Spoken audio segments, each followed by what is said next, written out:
ಎಲ್ಲರಿಗೂ ನಮಸ್ಕಾರಗಳು. ಕನಕದಾಸರ ಜಯಂತಿಯ ನಿಮಿತ್ತ ಕನಕದಾಸರ ಜಯಂತಿಯ ಭಾಷಣ. ಈ ಭಾಷಣ ಇಷ್ಟ ಆಗಿದ್ದಲ್ಲಿ ವಿಡಿಯೋಕ್ಕೆ ಒಂದು ಲೈಕ್ ಮಾಡಿ, ಶೇರ್ ಮಾಡಿ, ಸಬ್ಸ್ಕ್ರೈಬ್ ಮಾಡಿ. ಎಲ್ಲರಿಗೂ ಶುಭ ಮುಂಜಾನೆಯ ನಮಸ್ಕಾರಗಳು. ಪ್ರಥಮವಾಗಿ ಎಲ್ಲರಿಗೂ ಕನಕದಾಸ ಜಯಂತಿಯ ಶುಭಾಶಯಗಳು. ಶ್ರೀ ಕನಕದಾಸರು ಕರ್ನಾಟಕದಲ್ಲೇ 16ನೇ ಶತಮಾನದಲ್ಲಿ ಜನಪ್ರಿಯವಾದ ಭಕ್ತಿ ಪಂಥದ ಮುಖ್ಯ ಹರಿದಾಸರಲ್ಲಿ ಒಬ್ಬರು. ಶ್ರೀ ಕನಕದಾಸರು ಕರ್ನಾಟಕದಲ್ಲೇ 16ನೇ ಶತಮಾನದಲ್ಲೇ ಜನಪ್ರಿಯವಾದ ಭಕ್ತಿ ಪಂಥದ ಮುಖ್ಯ ಹರಿದಾಸರಲ್ಲಿ ಒಬ್ಬರು.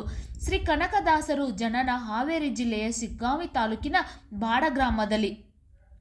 ಶ್ರೀ ಕನಕದಾಸರ ಜನನ ಹಾವೇರಿ ಜಿಲ್ಲೆಯ ಶಿಗ್ಗಾಂವಿ ತಾಲೂಕಿನ ಬಾಡ ಗ್ರಾಮದಲ್ಲಿ 1509ರಲ್ಲಿ ಕುರುಬ ಜನಾಂಗಕ್ಕೆ ಸೇರಿದ ಪಚ್ಚಮ್ಮ ಮತ್ತು ಬೀರಪ್ಪ ನಾಯಕ ಎಂಬ ದಂಪತಿಗಳ ಮಗನಾಗಿ ಜನಿಸಿದರು.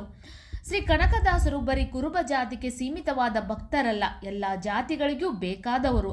15 ಮತ್ತು 16ನೇ ಶತಮಾನದಲ್ಲಿ ಜಾತಿ ವ್ಯವಸ್ಥೆಯ ಬಗ್ಗೆ ಸಮರ ಸಾರಿದ ಭಕ್ತ ಎಂದರೆ ಕನಕದಾಸರು ಎಂದರೆ ತಪ್ಪಾಗಲಾರದು. ಕನಕದಾಸರು ಅನೇಕ ಕೀರ್ತನೆಗಳನ್ನು ರಚಿಸಿದ್ದಾರೆ.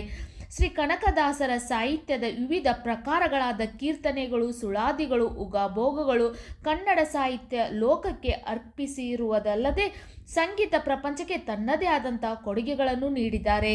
ಕನಕದಾಸರ ಜಯಂತಿಯ ಒಂದು ಚಿಕ್ಕ ಭಾಷಣ ನಿಮಗೂ ಕೂಡ ಇಷ್ಟ ಆಗಿದ್ದಲ್ಲಿ ವಿಡಿಯೋಕ್ಕೆ ಒಂದು ಲೈಕ್ ಮಾಡಿ, ಶೇರ್ ಮಾಡಿ, ಸಬ್ಸ್ಕ್ರೈಬ್ ಮಾಡಿ, ಸಪೋರ್ಟ್ ಮಾಡಿ. Thank you.